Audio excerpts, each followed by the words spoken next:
Hello friends, welcome back to channel. இது உங்கள் J ஆரியோ. ஒரு சூற காத்து காத்து காத்து என்ன பார்த்து சூற காத்து காத்து. ஸோ இன்றைக்கி நம்ம சூர்யா அவர்களை பார்த்தா பார்க்க போகிறோம். ஆமாங்க, நம்ம சூர்யா அவர்களுடைய 44வது படத்தை நம்ம கார்த்திக் சுப்ராஜ் அவருடைய இயக்கத்தில் சந்தோஷ் நாராயணன் மியூசிக்கில் வரப்போகுது அப்படின்றது நம்ம எல்லாத்துக்கும் தெரிஞ்ச ஒரு விஷயம் தான்.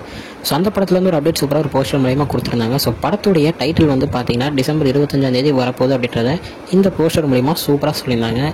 ஸோ இந்த படம் வந்து ரீசெண்டாக ஒரு இன்டர்வியூவில் கார்த்திக் சுப்ராஜ் கிட்டே இந்த மாதிரி ஃபுல் அண்ட் ஃபுல் ஒரு கேங்ஸ்டர் படமாக இருக்கும் அப்படின்னு கேட்டப்போ, இல்லைங்க இது ஒரு லவ் படம் அப்படின்னு சொல்லியிருந்தாரு. ஸோ அதுவே எல்லாத்துக்கும் ஒரு ஆச்சரியத்தை கொடுத்துச்சு. ஏன்னா ஸ்டார்டிங்கில் அவங்க வெளியிட்ட வீடியோவில் வந்து ஒரு கேங்ஸ்டர் படம் மாதிரி தானே ஒரு வீடியோ மாதிரி தான் இருந்துச்சு. அவங்க போஸ்டர்ஸுமே அப்படி தான் இருந்துச்சு. பட் ஆனால் திடீர்னு லவ் படம் அப்படின்னு சொன்ன உடனே எல்லாருமே ஷாக் ஆகிட்டாங்க. ஸோ என்ன மாதிரியான படமாக இருக்கும் அப்படின்றது நாளைக்கு அவங்க விட போகிற, அதாவது நாளைக்கு அவங்க விட போகிற டைட்டில் வச்சு நம்ம கொஞ்சம் கண்டுபிடிக்க முடியும். ஸோ டைட்டில் வரட்டும், ஒரு மாசான ஒரு டைட்டிலாக தான் நம்ம சூர்யா அவர்களுக்கு இருக்கும் அப்படின்னு நான் நினைக்கிறேன். ஸோ நீங்கள் என்ன நினைக்கிறீங்க? என்ன மாதிரி டைட்டிலாக இருக்கும் அப்படின்றத கமெண்ட்டில் மறக்காமல் சொல்லுங்கள்.